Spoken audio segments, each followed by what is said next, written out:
counties, police say thieves are breaking into homes through backyards.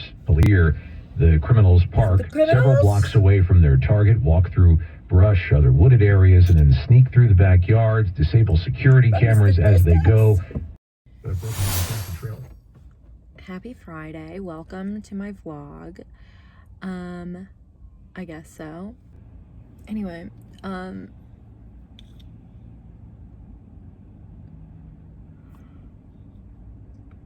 it's like 10 after 8. I'm all in work. Girl, I'm in the parking lot. Yeah, it's 10 after 8, so I have to go inside now. But today's already a bust. Don't know how to start fresh. I got sucked into a scrolling death loop last night. And so I didn't wake up on time this morning to go to the gym, so I have to go after work and then I have to take a shower and then my hair's gonna be wet when I go. So, how's your Friday? I'm going to finish this book tonight because it's due at the library tomorrow, but I really don't want to. I just kind of want to play Animal Crossing, but it is due tomorrow. Potentially. I'm getting mixed signals about but I'm like a third of the way through it, so and short chapters, short book. It's barely 200 pages. It's really good so far. I do recommend You Dreamed of Empires by Alvaro Enrique. This is the adventure journal, and so you just fill out, you just scratch off different adventure, different things in here. What the fuck am I talking about? Curb your enthusiasm. Gardening is a simple way to stay present and grounded. So I'm going to go get a little plant, and I think I need to get more potting soil, and a couple of pots, which is kind of the opposite of doing a no-buy in 2025. Well, obviously not a no-buy, but a low-buy.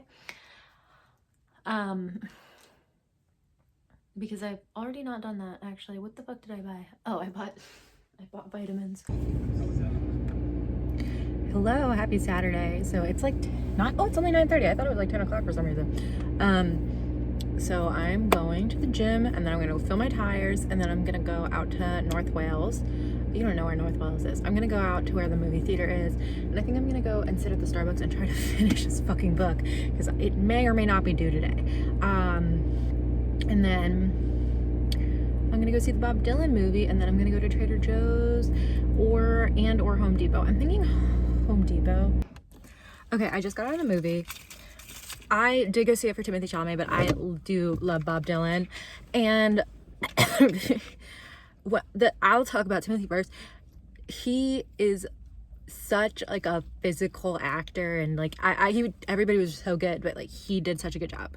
I'm obsessed with him. Such a physical actor, and then when it comes to line delivery, he's kind of a weirdo, but Bob Dylan is such a weirdo that it actually really works so well. And the movie's really good. I just thought it was really interesting. I don't really know anything about Bob Dylan, but I do really like Bob Dylan's music, and he's just a guy. And it's so funny because I've heard basically nothing but good things about the movie, but a bunch of people taking a lot of stuff, different kinds of things away from it. And to me, he's just a kid who wanted to play music the way that he wanted to play music, and a lot of his behavior in the movie can really be chalked up to the fact that he is just a kid, essentially. He was just a young guy trying to become himself. It's just it's a long process growing up, and he was in the middle of it. I enjoyed it. I do recommend it. A Great Unknown, starring Timothy Chalamet. And I do still be gotta get Timmy to play Hamlet. Oh, Timmy. The question I have after seeing that is more about Timothy Chalamet. When are you gonna play Hamlet? Timmy, if you're listening, if you're out there, why would you be watching this video? But if you are, I want you to play Hamlet. I think you'd be great. And then secondly, I'm really excited to watch him on SNL next weekend. And then third of all, Dune Part 3? Where's Dune Part 3? I will. Is it happening? Can I see Dune Part 3? And does that mean I have to read Dune Messiah? I mean, I guess it doesn't mean I have to read Dune Messiah, but I want to read Dune Messiah. Yeah, I'm obsessed with Timothée Chalamet. He's got that. He's perfect in the role too. Like, he's so good in the role. I'm gonna go see my friend who doesn't know that I was here because I went to go see this movie. And I could have seen it closer to home, but I came out here to see this movie because I wanted to go to Trader Joe's. I'm gonna hang out with her because she lives like 10 minutes away. So, I got 2 gallons of gas. But I paid $6, so. That was a close one, but that's playoff football, and at the end of the day, we got the job done. And you had the best game of your career earlier this season against the Rams. You had another one tonight. What is it about you and this team? It starts up front. It starts up front with those guys, and then when you have a quarterback that can take it 50 yards to the house, that opens up stuff for you too. Yeah, you guys were just talking about how many rushing yards you each have. Is there like a little competition between the two of you? Nah, our line won 300 tonight, and we only got 285, so we got to do a better job next week for those guys. Disappointed with the 285 total? I'm happy about the win. I'm happy about the win. Give credit to that defense too, how they played. Is he from Louisiana? He's from Texas. They simulated the snap on our quarterback sneak. Texas. I think he's from Somewhere in the Texas. deep south. We found a way to win. That's all that matters. And I think he's.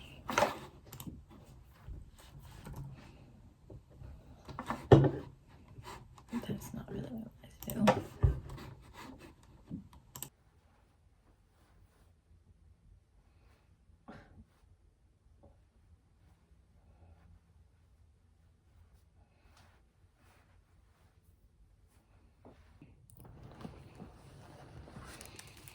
Okay, so I finished reading this book, When Breath Becomes Air by Paul Kalanithi, memoir.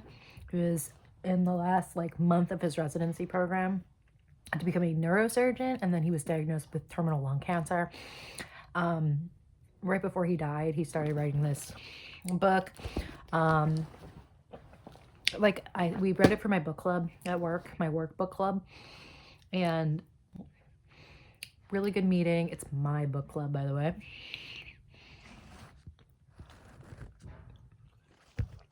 Got a few extra people.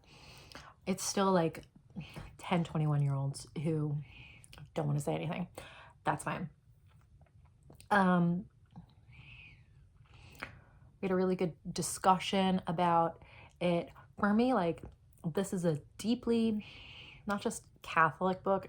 Paul Kalanithi was not Catholic as far as I could tell, but a deeply Jesuit book. So this is what I took away from the book most of all. So his whole life, Mr. Kalanithi, Dr. Kalanithi, wanted to understand what life was about and what it was for. And then at the very end of learning to become a doctor, he realized he was diagnosed with a terminal disease, and even though everything had changed, also nothing had changed. And the book is about him putting together the pieces of what it really means to be human. And there are basically 2 pillars of Jesuit education. Are you with me? Cura personalis and magis. So cura personalis is care of the whole person. And becoming a doctor is about caring for the whole person. And during his treatment, he gets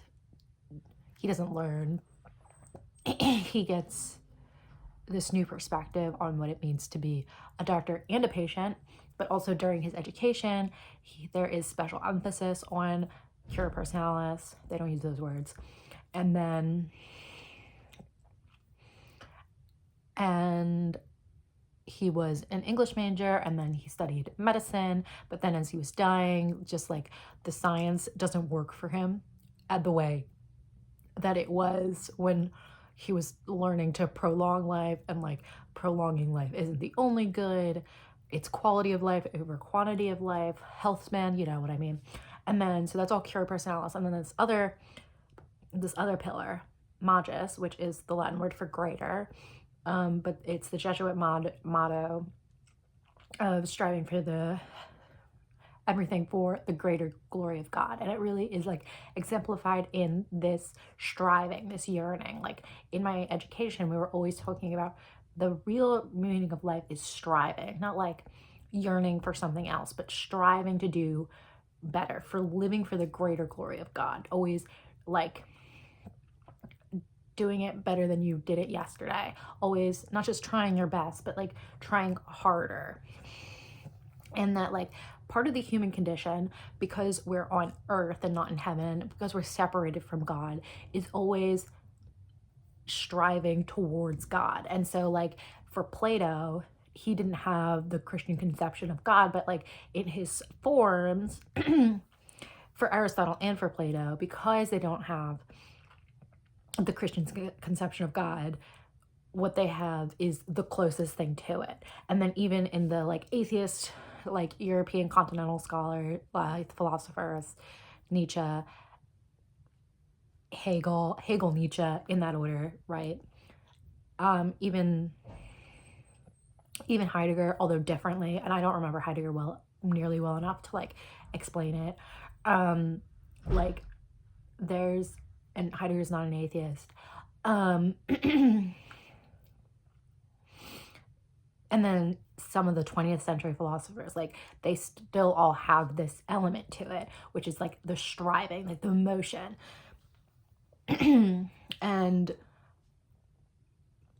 learning to become a doctor, continuing to practice medicine even as he was dying, having a daughter even though he didn't know how many years of her life she would get to see, was all very important to him and all part of the meaning of life.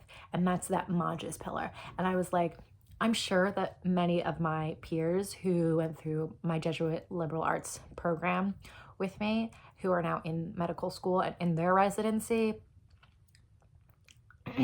have read this book at this point. But I actually can't believe that this book was published in 2015. I started college in 2015, so it might just not have been on anybody's radar yet.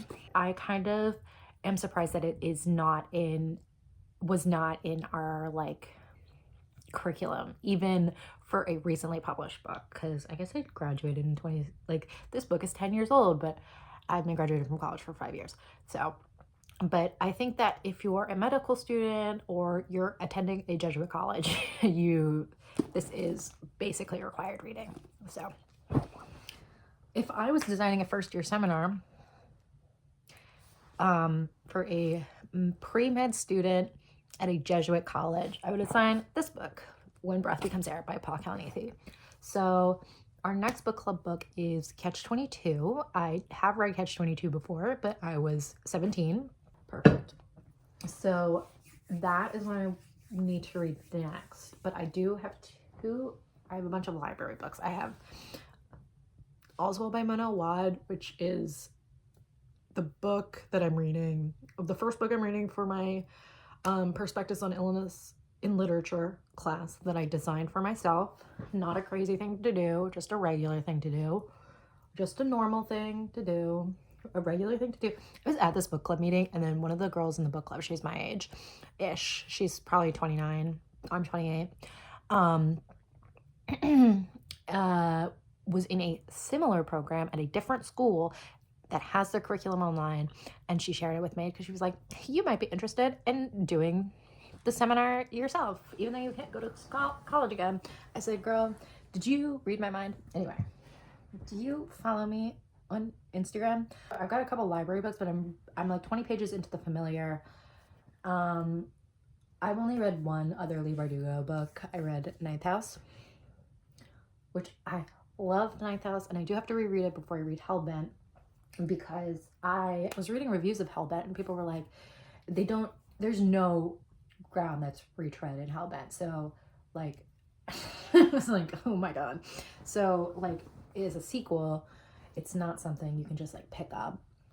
But I don't have Ninth House with me because I have lent it to two friends, neither of whom have read it. So I don't have like my copy of ninth house.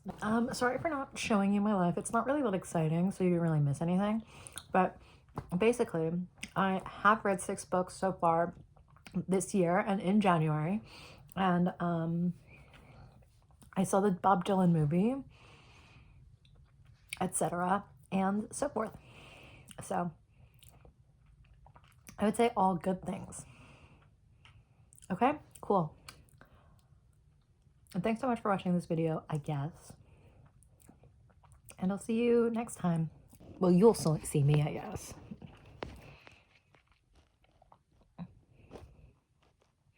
Sure.